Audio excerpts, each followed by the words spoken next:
আমাদের সরকারের অযোগ্য এবং অথর্ব নীতি নির্ধারকরা এই সূক্ষ্ম কূটনৈতিক চালটি ধরতে ব্যর্থ হয়েছেন।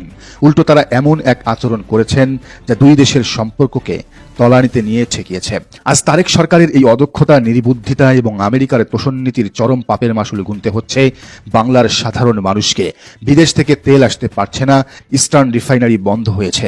আজ থেকেই তেলের বাড়তি দাম পরিশোধ করতে হবে সাধারণ জনগণকে। বিদ্যুতের অবস্থা ইতিমধ্যে ভয়াবহ রূপ নিয়েছে।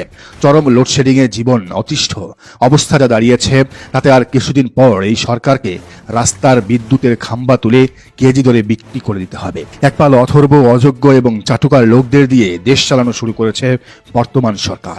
আন্তর্জাতিক কূটনীতি কোনো ছেলে খেলা নয় যে শুধু আমেরিকার দিকে তাকিয়ে থাকলেই দেশ চলবে। আজকের মাল্টিপোলার বিশ্বে ইরান, চীন বা রাশিয়ার মতো পরাশক্তিগুলোকে এড়িয়ে কোনোভাবেই দেশের অর্থনীতি সচল রাখা সম্ভব নয়।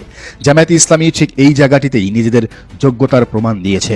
তারা দেখিয়েছে কিভাবে জাতীয় আত্মসম্মান বজায় রেখে, জালিমের চোখে চোখ রেখে মজলুমের পক্ষে দাঁড়াতে হয়। আর বিএনপি প্রমাণ করেছে তারা ক্ষমতায় টিকে থাকার জন্য দেশের স্বার্থ জলাঞ্জলি দিয়ে যে কোনো পরাশক্তির দাসত্ব মেনে নিতে রাজি।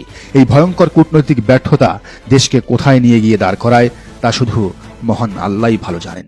দর্শক, বিষয়টিকে আপনি কিভাবে দেখছেন জানান মন্তব্যের ঘরে।